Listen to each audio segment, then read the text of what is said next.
오늘은 시편 16편 말씀을 통해서 지금 하나님께 피해야 할 때, 이런 제목으로 함께 말씀을 나누도록 하겠습니다. 오늘 시편 16편 다윗의 시인데요, 이 시는 읽다 보면 매우 처절하고 안타까운 내용들을 만나게 됩니다. 하나님 앞에서 지켜달라고, 그리고 주께 피하겠다고 소리치는 모습으로 1절이 시작됩니다. 다윗의 고통이 얼마나 클까요? 우리가 다 알 수는 없지만 오늘 10절 말씀을 보면은 다윗은 자신을 스올에 버리지 말아달라고 하나님께 호소하고 있습니다. 스올은요, 완전한 죽음을 의미합니다. 생명과 정반대가 되는 것이 스올입니다.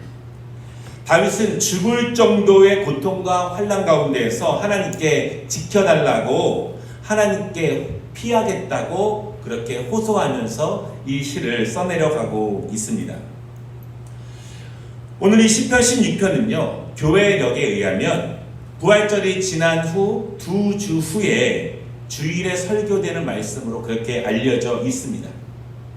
그 이유는 부활절을 지내면서 죽음의 의미를 깊게 묵상하라는 그 의미가 담겨져 있습니다. 완전한 죽음을 제대로 이해하지 못하면서 부활에 대한 감사를 강하게 잘 할 수 있을까?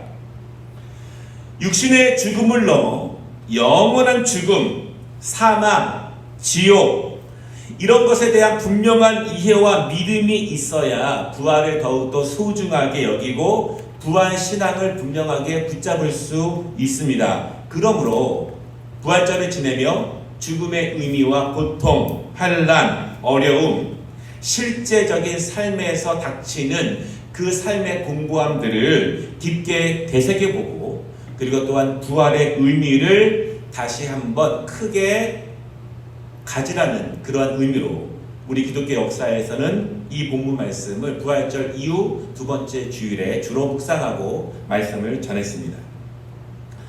오늘 시편 16편이 또 아주 자주 읽어지고 자주 또한 설교되어지는 시간이 있는데요, 그것은 나치 정권에 의해서 희생되었던 그 유대인들을 기념하는 회상의 주간이라고 하는 그때에 오늘 시편 16편 말씀이 아주 자주 읽혀졌습니다. 매년 5월 1일부터 일주일간 대학살의 희생자들, 오랜 기간 독일 군인들에게 쫓기면서 죽음의 공포를 경험했던 사람들, 그리고 실제로 아무 죄 없이 잡혀가서 극심한 고통 가운데에서 이 세상을 떠났던 사람들, 그들을 기억하면서 이 시편 16편이 회상의 주간에 자주 읽혀집니다. 극심한 고통 속에서 살려달라고 하는 외침, 아니 이 땅에서의 죽음을 넘어서 영원한 하나님의 품으로 피하겠다고, 지켜달라고 호소하면서 죽어갔던 그들의 고백을 기억하면서 그때 이 시편 16편이 자주 묵상되어집니다. 우리가 잠시만 상상을 해봐도 이 시를 묵상하며 읽으며 함께 공감하며 죽어갔던 유대인들의 모습을 우리는 금방 생각해 볼 수 있을 것입니다. 유대인들이 이 시를 읽으며 죽어가고 있었던 그때, 여러분, 그때 세상의 모든 국률과 자비는 움직이지 않았습니다. 어디에서도 공의와 정의는 작동되지 않았습니다. 종교개혁자 마틴 루터가 세웠던 교회들이 즐비했던 독일에서도 교회들은 침묵했고, 또한 그리스도인들은 마음이 멀고 눈이 멀어서 가까운 곳에서 죽어가고 있는 또 다른 이웃에 대해서 알려고 하지도 않았고 그저 괜찮다고 믿었습니다. 유대인 어린이 150만 명이 살해되었습니다. 그리고 유대인 랍비 10명 중에 9명이 살해되었습니다. 동유럽에 살고 있었던 전체 유대인 90%가 끌려가서 죽었고요. 또한 유럽 전체에 살고 있는 유대인 3명 중에서 2명이 살해되었습니다. 살해된 유대인들의 3분의 1은 포로 수용소에서 죽었고 그들은 독가스실에서 죽어갔습니다. 그런데 그들이 죽어가면서 시편 16편 말씀을 기억합니다. 그리고 지금도 살아있는 자들이 그들을 기억하면서 시편 16편을 읽습니다. 그리고 고통의 땅인 이 땅에서 생명의 땅, 주님의 품, 주 앞으로 피하겠다고 하는 신앙의 고백을 하면서 이 시편 16편을 지금도 묵상하고 있습니다. 코로나19로 인한 고통과 두려움과 죽음과 삶의 공고함들, 이런 것들이 조금 멀리에 있었다고 믿었지만 점점 우리 곁으로 가까이 오고 있습니다. 가까운 사람들이 고통을 당하고 있고 또한 죽음을 경험하고 있습니다. 우리는 이러한 때에 오늘 시편 16편을 다시 한번 묵상하고자 합니다. 오늘 말씀을 통해서 우리의 믿음의 선진들이 고통 가운데 주 앞에 어떻게 부르짖었는지, 그리고 주 앞에 어떻게 피했는지를 한번 같이 말씀을 통해서 묵상하면서 우리는 이 어려움의 시대에 어떻게 믿음을 가지고 견딜 수 있는지 함께 말씀을 나누도록 하겠습니다. 첫 번째 말씀은요, 하나님께 피하는 신앙입니다. 아시다시피 자신의 삶을 스스로 포기하는 사람들의 비율이 세계 선진국 중에서 우리나라가 가장 높습니다. 다시 말씀드리면 삶을 붙잡을 수 있는 소망이 없다는 것입니다. 그리고 고난과 어려움 속에서 피할 길이 없는 사람들, 그런 사람들이 우리나라에 많다고 하는 그런 의미겠죠. 가장 극심한 순간에, 가장 포기하고 싶은 시간에, 가장 외롭고 힘에 겨울 때, 그때 하나님께 피할 수 있다면 그 신앙은 가장 그리스도인들에게 축복된 신앙이 아닐 수 없습니다. 혹시 여러분 가운데서 지금 이 순간 누구에게도 의지할 수 없다면, 자기 자신도 그 의지를 믿을 수 없다면, 밖에서 닥쳐오는 큰 환난과 어려움 때문에 어디에서도 도움을 구할 수 없다면 지금 이 순간 하나님을 붙잡으시기를 바랍니다. 그리고 하나님께 피하는 성도들이 되시기를 주님의 이름으로 축복합니다. 오늘 다윗은요, 이렇게 기도합니다. 하나님이여 나를 지켜주소서, 내가 주께 피하나이다. 다윗은 힘들 때마다, 어려울 때마다 하나님께 피했습니다. 괴로울 때마다 하나님께 피합니다. 여러분, 힘들다는 것은 단순히 피곤하거나 단순히 어려운 정도가 아니라 오늘 시를 보면 힘들다는 것은 죽을 정도의 고비, 그리고 죽음이 눈앞에 있어서 누구도 의지할 수 없는 상황을 이야기합니다. 그런데 다윗은요, 그럴 때마다 하나님 앞에 피했습니다. 하나님 앞에 피한 적이 한두 번이 아닙니다. 그의 시를 보면 그러한 내용들이 굉장히 많이 나옵니다. 시편 7편 1절에 이렇게 고백합니다.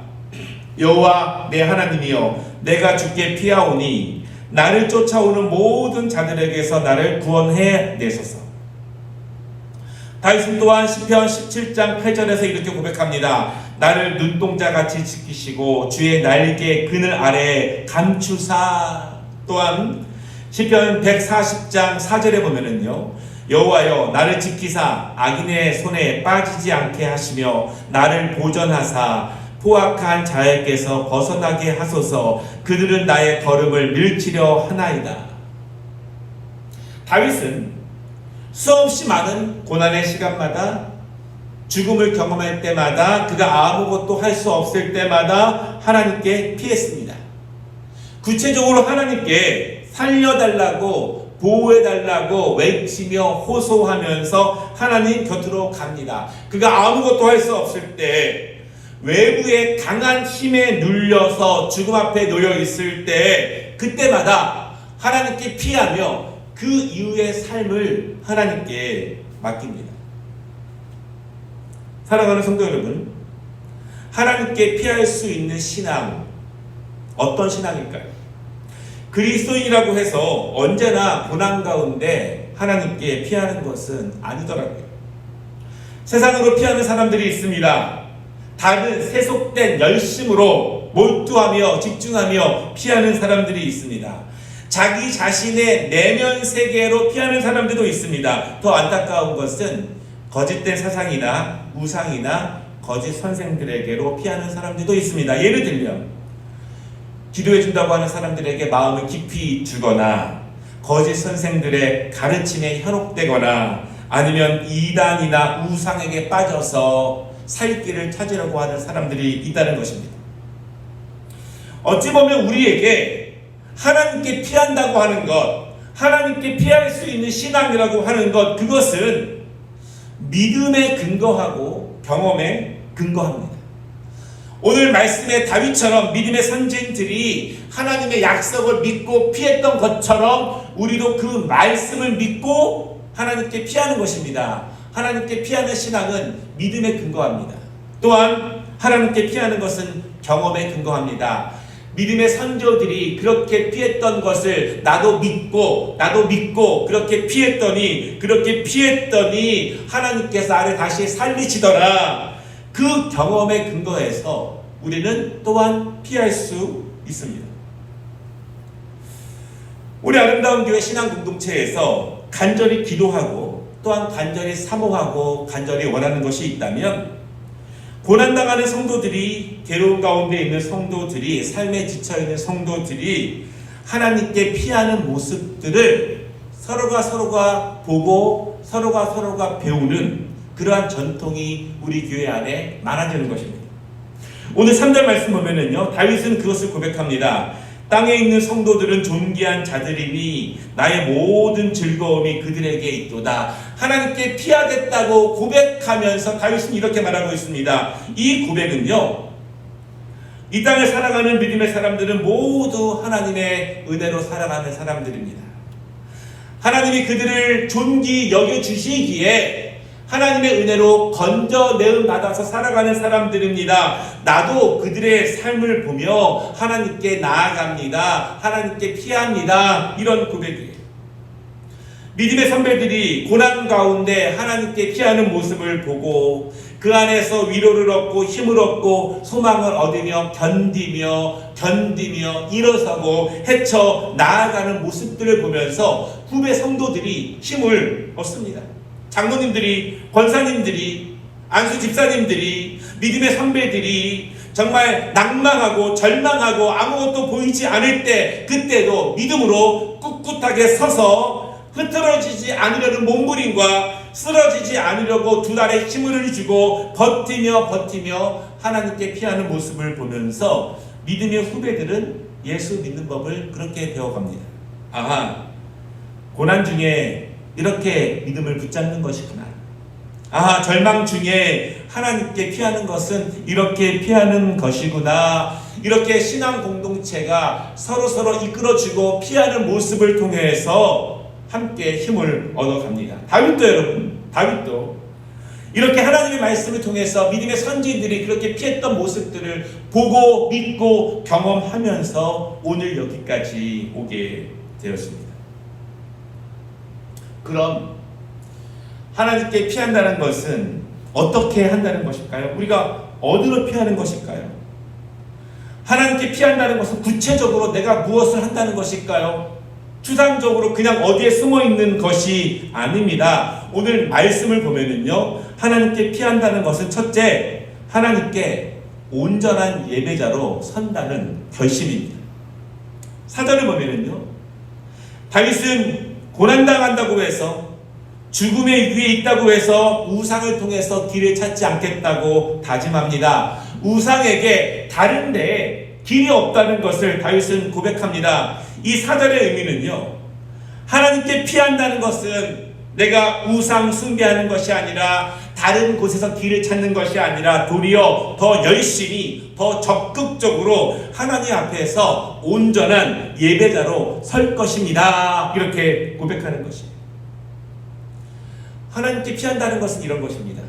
추상적이거나 애매한 것이 아닙니다. 세상의 다른 곳에서, 다른 힘에서, 다른 길에서 길을 찾지 않겠다는 것입니다. 하나님 앞에서 온전한 예배자로 서면서 그 이후의 삶을 하나님께 맡기는 거예요. 살리시는 분도 하나님이시고, 죽이신다면 그 안에 하나님의 선하시고 아름다운 뜻이 있다는 믿음으로 나는 오늘 하나님 앞에 온전한 예배자로 서겠습니다. 그것이 하나님께 피하는 것입니다. 하나님께 피한다고 하는 두 번째 의미는요, 삶에 대한 분명한 마음가짐을 새롭게 결심하는 것입니다. 하나님께 피한다고 하는 것은 아무것도 안 하는 것이 아닙니다. 기도원에 들어가거나 골방에 틀어박혀 있는 것이 하나님께 피하는 것이 아닙니다. 교회에 앉아 있는 것이 하나님께 피하는 것이 아닙니다. 우리는 여전히 가정생활을 해야 하고 사회생활을 합니다. 그러면서 하나님께 피해야 하는 것입니다. 하나님께 피한다고 하는 것은 새로운 결심과 삶에 대한 분명한 각오를 새롭게 하는 것입니다. 하나님께 피한다고 하면서 아무것도 안 하거나 아무런 변화가 없는 것, 그것이 하나님께 피하는 것이 아닙니다. 어떤 결심일까요? 어떤 마음가짐을 새롭게 하는 것이 하나님께 피하는 것일까요? 하나님께 맡기는 것일까요? 오늘 5절에서 다윗은 그것을 고백하는데요, 이렇게 말합니다. 여호와는 나의 산업과 나의 잔의 소득이시니 나의 분깃을 지키시나이다. 나의 산업, 하나님이 나의 사업의 주인이시라는 것입니다. 망하게도 하시고 흥하게도 하시고 그것이 하나님의 것이라는 고백이에요. 하나님의 나라 이스라엘이 다윗 것이 아니라 하나님의 것이라는 고백입니다. 그 가정이 하나님의 것이라는 고백입니다. 나의 잔, 하나님이 나의 모든 수익의 주인이시라는 것입니다. 하나님이 길을 열어주시면 그 길을 가는 것이고 그 길을 막으시면 천하의 누구도 감당할 수 없습니다. 나의 분깃, 하나님이 나의 삶을 안전하게 보호하시는 분이라는 사실이에요. 이러한 결심, 이러한 각오, 분명한 깨달음으로 서 있는 것이 하나님께 피하는 것입니다.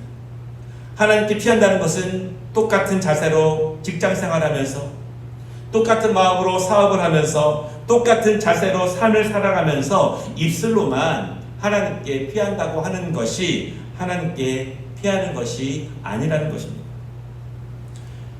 오늘 다윗처럼 고난과 환난 속에서 하나님께 피하고자 한다면, 죽음의 고비에서 하나님께 피하고자 한다면, 모든 것을 하나님의 손에 맡긴다면 우리의 삶을, 우리의 가정에서, 우리의 직장과 학교에서 하나님께서 모든 것을 주관하신다는 것을 그저 입술로만 고백하는 것이 아니라, 그저 말씀으로 이론으로만 아는 것이 아니라 분명하게 새롭게 결심하고 새롭게 각오를 가지고 살아가는 것입니다.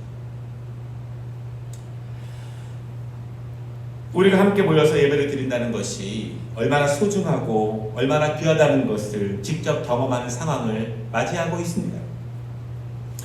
우리는 이러한 시간 가운데 한 번의 예배를 드려도 그것을 현장에서 드리는 예배건 온라인으로 예배를 드리건 그 예배를 통해서 영광 받으실 하나님께 집중하고 온 마음으로 하나님 앞에 온전한 예배자로 서면서 예배를 드려야 합니다. 그것이 하나님께 피하는 자세예요. 여러분, 다윗이 하나님께 피한다고 호소하고 부르짖을 때 하나님 앞에 어떠한 마음으로 섰겠습니까? 어떠한 마음으로 기도했겠습니까? 가장 간절하고 가장 온전한 마음으로 하나님 앞에 예배자로 서서 그의 마음을 가다듬고 그의 삶을 가다듬으면서 하나님 앞에 나아갑니다.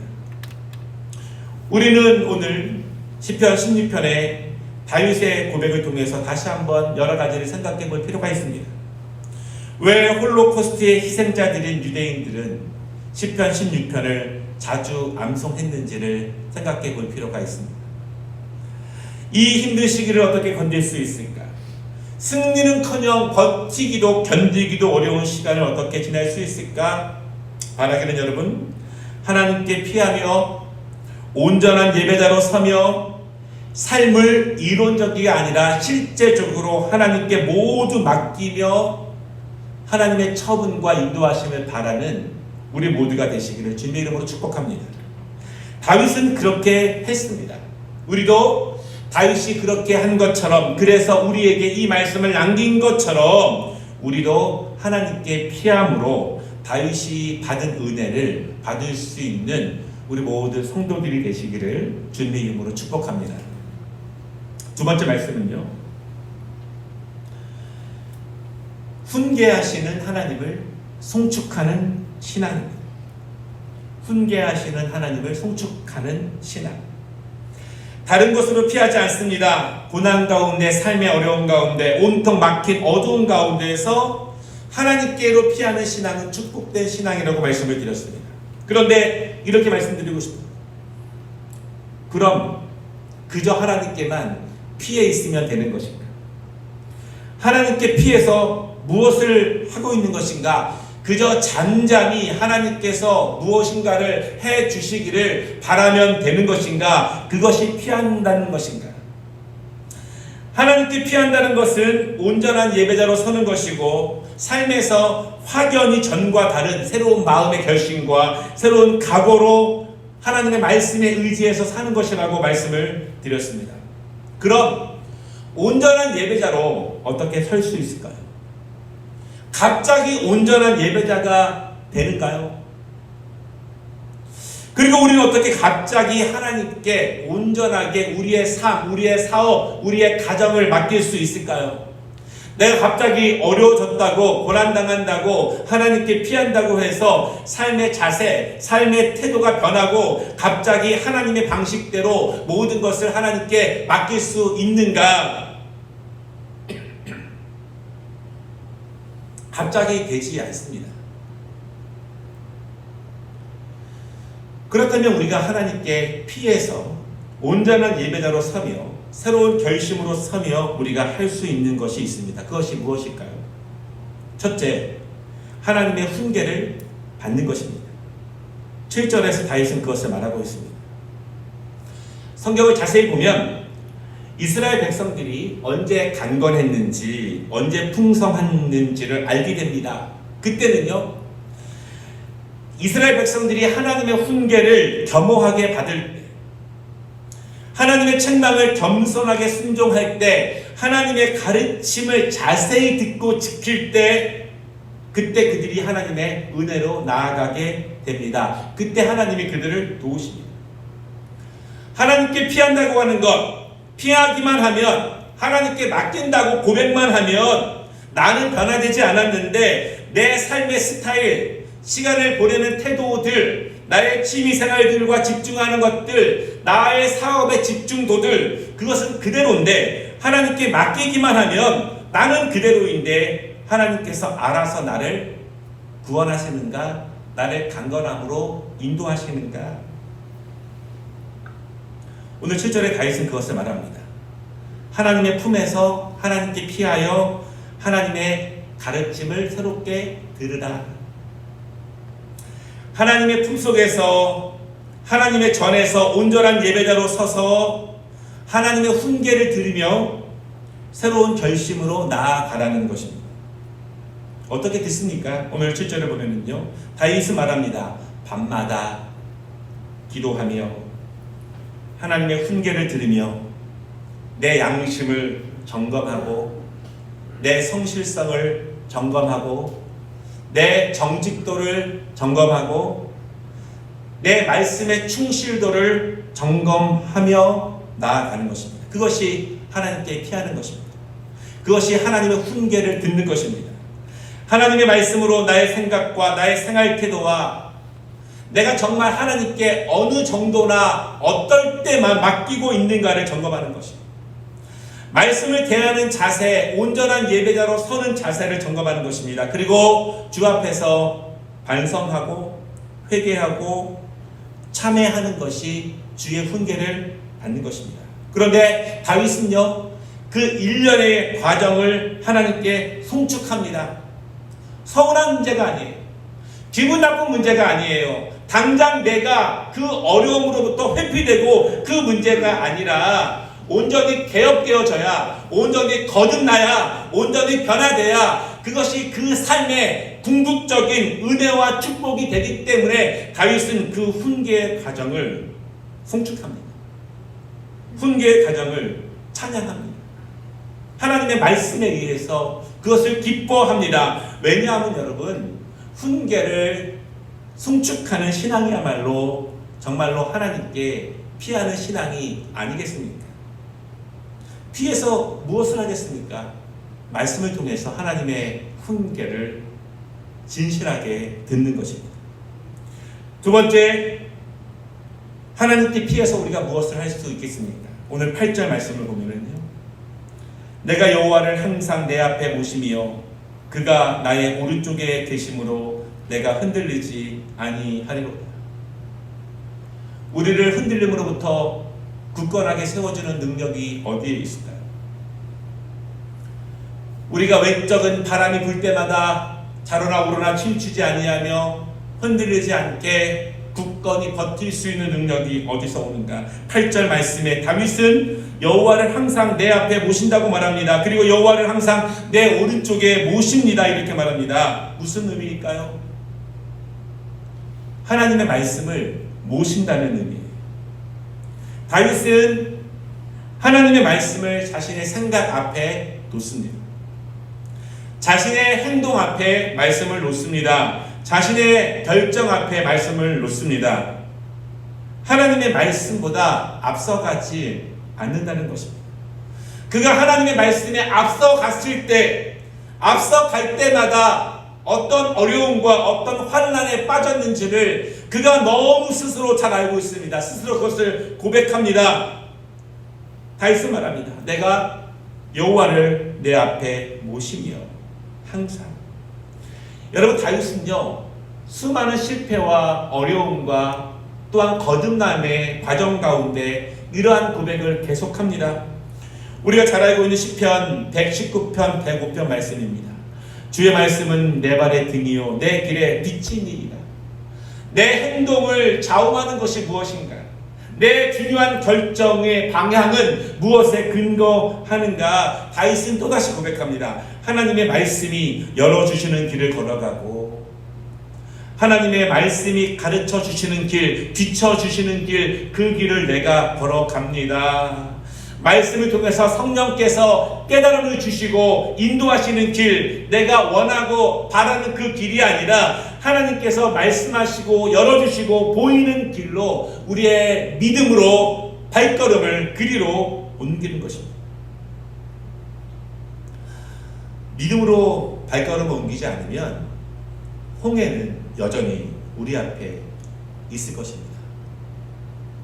아무리 계산하고 이성과 지성을 총동원하여도 홍해는 우리가 건널 수 없는 것이지만 주의 말씀이 빛을 비춰주실 때 믿음으로만 하나님의 말씀이 열어주시는 그곳을 믿음으로 걸어갈 때 열리는 역사가 일어남을 여러분 믿으시기를 바랍니다.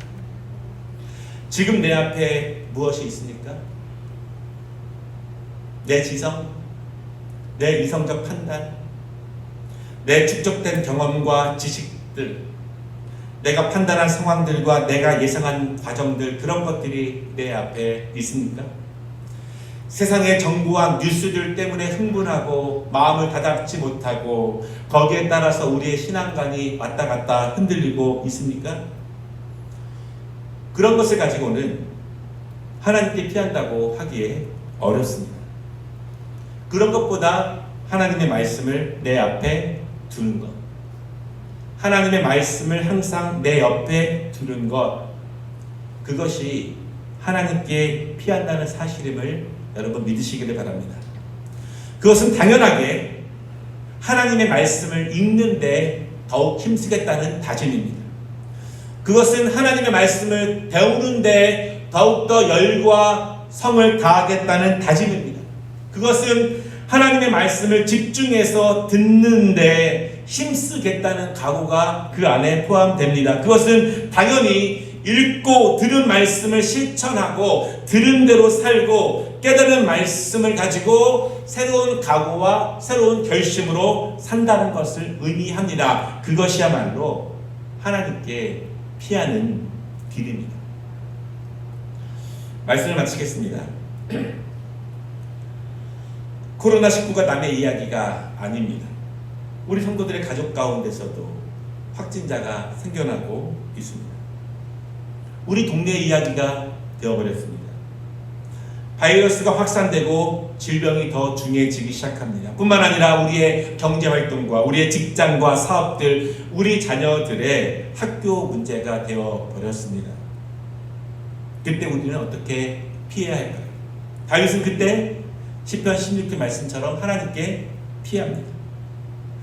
우리의 믿음의 선배들이 부활절 이후에 시편 16편을 묵상하며 죽음과 생명의 주관자 하나님을 붙잡았던 이유를 기억해 보아야 할 것입니다.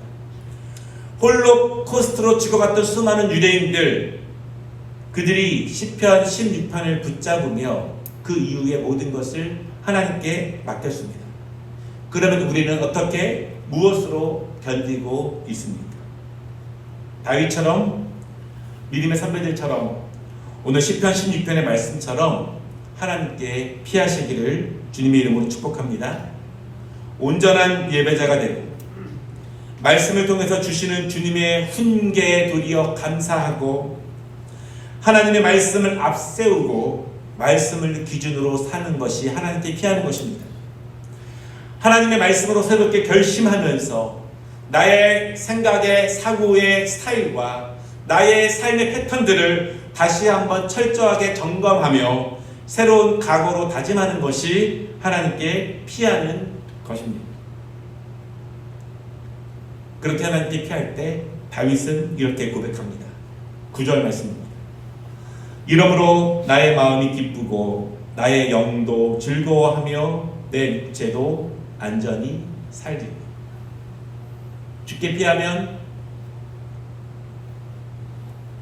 내 마음이 기쁘고 내 영도 즐거워하며 내 육체도 안전히 살리니.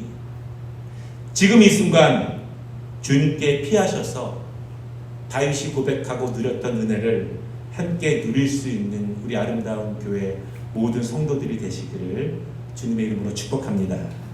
기도하겠습니다.